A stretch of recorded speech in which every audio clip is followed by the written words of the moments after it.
Defence analyst है लेकिन strategic अमूर पर भी बड़ी महारत रखते हैं। अब्दुल्ला हमीद गुल साहब हमारे साथ प्रोग्राम में मौजूद है। Sir, welcome to the show. और मैं यही से ये जो एक नया इत्तेहाद बन रहा है, दो इत्तेहाद आई बिलीव के इस पूरे जंग सिचुएशन के अंदर बने हैं, इंडिया एंड इजराइल, और दूसरा ये जो इस्लामिक इत्तेहाद बना है जिसमें सऊदी अरब है, कतर है और पाकिस्तान है और तुर्किया है। अब ये जो मिल के एक नया इत्तेहाद जो बन रहा है, इससे मिडिल ईस्ट के चेंजेस, पावर जो शिफ्ट हो रहा है, इसको किस तरीके से आप देखते हैं? और ये R4 ममालिक, आई थिंक अभी वॉर सिचुएशन में भी सबसे इंपॉर्टेंट यही चार ममालिक हैं जो कि पूरी कोशिश कर रहे हैं मीडिएशन के लिए। बिस्मिल्लाहिर्रहमानिर्रहीम। बहुत बहुत शुक्रिया, आपने मदू किया। देखिए, ये बात दुरुस्त है कि इस टाइम पे आपको याद ही है कि आपके प्रोग्राम्स के अंदर मैं शुरू में भी गुजारिशात करता रहा कि एक पैराडाइम शिफ्ट होगा और एक बहुत बड़ा ग्लोबल वर्ल्ड ऑर्डर चेंज होना चला है। और यही वो निशानियां हैं कि एक दुनिया का नया निज़ाम आ रहा है, एक जा रहा है और एक आ रहा है। आप देखना ये है कि जाने वालों के साथ कौन कौन खड़ा है और आने वालों को कौन कौन पहचान पाया है। अब ये जो लफ्ज है वो बड़ा जरूरी है कि पहचान कौन पा रहा है।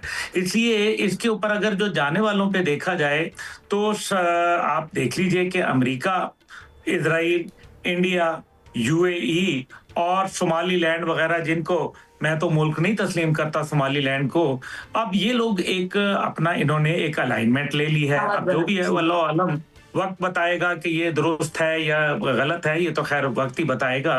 हाउएवर, इसके अंदर जो एक शिकस्त हुई है, ये जो 14 नुकात आए हैं, इसके अंदर आप मुझे बताएं कहीं एक जगह आपको ये महसूस होता हो कि अमेरिका इसमें विन विन सिचुएशन पे आया है?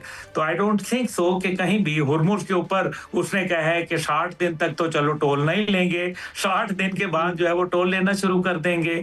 फिर इसी तरीके से उन्होंने कहा है कि जो एज इट इज हमारी हालत है वही मेंटेन करेंगे हम, जो कि न्यूक्लियर के ऊपर है। तो क्या ईरान ने कहीं ये बोला है कि हमने न्यूक्लियर अभी तक ना परचेज किया है और ना बना लिया है? तो ये बात तो उन्होंने कहीं नहीं कही। हु नोज के उन्होंने शायद अभी तक बना लिया हो, हु नोज के उनके पास ऑलरेडी फैसिलिटी मौजूद हो।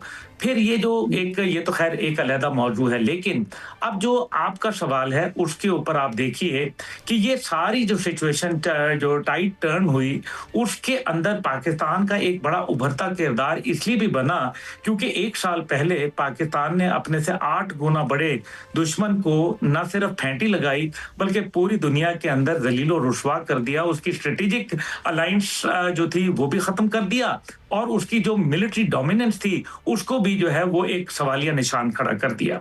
अब ये जो सारा, और ऊपर से तुर्रा इम्तियाज ये हुआ कि हमने डिप्लोमेटिक एफर्ट्स की। ये ममालिक जितने हैं जिनका आपने नाम लिया, सऊदी अरब, तुर्किया, आपको याद है मैंने आपको बोला था कि 5 अरब ममालिक और एक नॉन अरब मुल्क जो है वो पाकिस्तान के साथ सऊदी अरब की तर्ज पे दिफाई और स्ट्रेटेजिक शराकत दारी करेगा। हाउएवर, ये बात यहाँ इसके ऊपर सिर्फ खुशी के शादियाने यकीनन बजाने चाहिए हमें, लेकिन इसके अंदर एक अहम बात कि क्या पाकिस्तान और चाइना के माबैन जब बेल्ट एंड रोड इनिशिएटिव के तहत और सी पैक के तहत हमने इकोनॉमिक जोन उनको दिए थे, 9 इकोनॉमिक जोन गालिबन, तो 9 में से सिर्फ फैसलाबाद वाला जो है वो मेरे ख्याल में 25% ऑपरेशनल है, बाकी क्यों नहीं हो सके? तो फिर क्या ये चाइना की तरफ से कसूर है या हमारी तरफ से? उसके बाद आप आते हैं कि ब्यूरोक्रेसी, क्या ब्यूरोक्रेसी के जो फंदे हैं उनसे हम बाहर निकल पाए हैं? देखिए, मुझे अच्छी तरीके से पता है, आज से चंद साल पहले अजरबैजान के जो एम्बेसडर थे वो मेरे बड़े अच्छे दोस्त थे। उन्होंने मुझे कहा कि क्योंकि मेरा भी अजरबैजान के बड़े हाई लेवल के ऊपर सदारत लेवल पे ताल्लुकात हैं, ज़ाती ताल्लुकात हैं, तो उन्होंने कहा कि जी $18 बिलियन वो इन्वेस्ट करना चाहते हैं। $18 बिलियन में मुझे बताएं कि आज तक वो कितना कर पाए।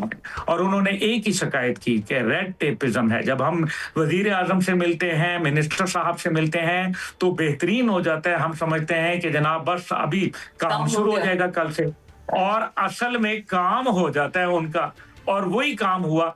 आप ये देखें, सऊदी अरब के साथ हमने MOU साइन किया जब PTI की हुकूमत थी, 2019 की बात है गालिबन, और उसके अंदर हमने $22 बिलियन की एक रिफाइनरी उनके साथ गवादर के आसपास लगानी थी। लेकिन आज तक उनको वो जो हसूल था जमीन का, उसके अंदर मुश्किलात पेश आई और वो आज तक प्रोजेक्ट नहीं लग पाया। दुरुस्त इसी फरमा रहे तरीके हैं से काबिल एहतराम 500 अब्दुल्ला मिलियन भाई, मुश्किलात जरूर पेश आती हैं, मैं इस बात को तस्लीम करता हूं, आप ठीक कह रहे हैं। लेकिन अगर 80s की दहाई में मैं जाऊं, माजी को थोड़ा सा याद करूं, तो 1980 की दहाई में इसराइल ने भी अपना जंगी त्यारा बनाने की कोशिश की थी और भारी अखराजात ने उनकी मौशियत का जनाजा निकाल दिया था। अब सवाल ये है कि जितनी भी लड़ाई हुई है इसमें उनके टैंक हैं, इंजन हैं, गियर बैक्स हैं, ये सारे तो अमेरिका दे रहा है और उनके नायब सदर JD वैंस भी कह रहे हैं कि तुम्हारा सारा काम तो हम कर रहे हैं। लेकिन इसके बावजूद जो इसराइल है वो कह रहा है कि ईरान के एटमी प्रोग्राम पर अकेला हमले करने के लिए मैं तो तैयार बैठा हूं और मैंने बाज नहीं आना।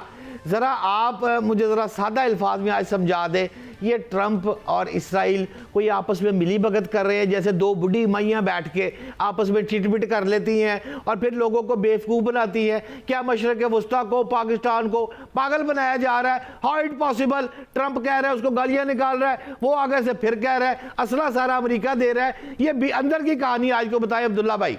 सर अच्छा माइया, ये आप जेंडर डिस्क्रिमिनेशन कर रहे हैं, आपने माइया, वैसे तो ये सब कर रहे हैं मर्द, और एग्जाम्पल आपने माइयों की दे दी है। जी, मैं आपको बैलेंस आउट कर देता हूँ, फिजा आई बेल यू आउट। वो इसके अंदर ये है कि गुड कॉप बैड कॉप, अब आप मेरे ख्याल में खुश हो जाएं, और गुड कॉप बैड कॉप फिर खेला ठीक जा है। रहा है, इसमें कोई दूसरी राय नहीं है। लेकिन सर, जो आपने बात कही है ना, वो बड़ी इंपॉर्टेंट है। वो ये है कि क्या ये धोखा दिया जा रहा है? पहली बात ये है, फिजा जरूर इस पे सर्च भी कीजिएगा आप ये बताइए कि जो सोर्स कोड होता है किसी भी मिसाइल का, जहाज का, अमेरिका ने जितने भी दिए हुए हैं इनको, इजराइल को, उनके अंदर सोर्स कोड बंद कर दें तो वो पत्थर बन जाते हैं। तो जब लबनान के खिलाफ वो इस्तेमाल कर रहे हैं तो वो सोर्स कोड बंद क्यों नहीं कर देते? वो सिर्फ जबानी कलामी गुफ्तगू, सिर्फ जबानी बातें, इसराइल को मैंने ये सुना दिया, मैंने वो सुना दिया। इस सारे 14 नुकात में कहीं इसराइल का जिक्र आया? कहीं ये आया कि वो लबनान से वापसी कैसे करेगा? कहीं ये आया कि वो लितानी दरिया को कैसे छोड़ेगा? कहीं ये बात आई कि उन्होंने जो 70% गजा के ऊपर कब्जा कर लिया हुआ है उससे कैसे पीछे हटेगा?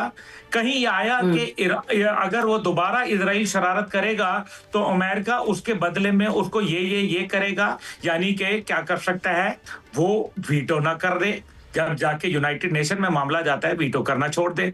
सदर मेडियोरो की तरह उनको भी उठा ले, क्योंकि वो तो आलमी जो है बकायदा मुजरिम करार दिया गया है नेतन्याहू आलमी अदालत की जानिब से, तो उठा ले जाके। तो फिर ये कहीं लिखा नहीं लिखा? क्या उनकी मईशत को रोक देगा? क्या उनकी एड रोक देगा? मिलिट्री एड रोक देगा? फाइनेंशियल एड रोक देगा? स्ट्रेटेजिक सपोर्ट रोक देगा? डिप्लोमेटिक सपोर्ट रोक देगा?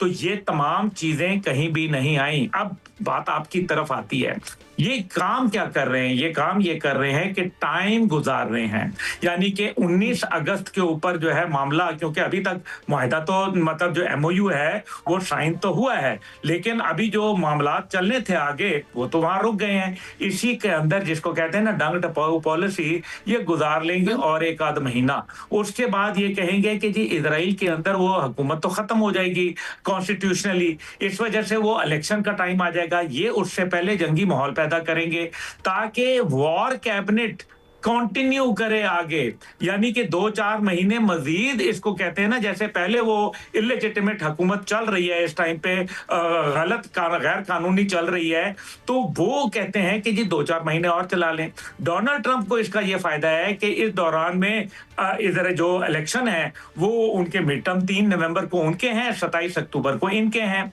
तो अक्टूबर नवंबर के इलेक्शन वो गुजार लेगा। उसके बाद डोनाल्ड ट्रंप को पार्टी का प्रेशर, अवाम का प्रेशर और हर किस्म का प्रेशर जो है वो खत्म हो जाएगा। उसके बाद वो दोबारा आएगा, और वो दोबारा कैसे आएगा वो मैकेनिज्म सुनना बड़ा जरूरी है। वो आएगा इजराइल को मजबूत करेगा, जबकि मशरिक वुस्ता में अपने बेसिस को वो इस्तेमाल नहीं करेगा, ताकि अरब दुनिया के ऊपर हमला ना हो और ईरान ना को हो। डायरेक्ट इंगेज किया जाए इसराइल के साथ। क्योंकि अभी जो दबाव आया हुर्मुज की वजह से आया और दूसरा अरब दुनिया के ऊपर हमलों की वजह से आया, जहां उसके बेसिस थे।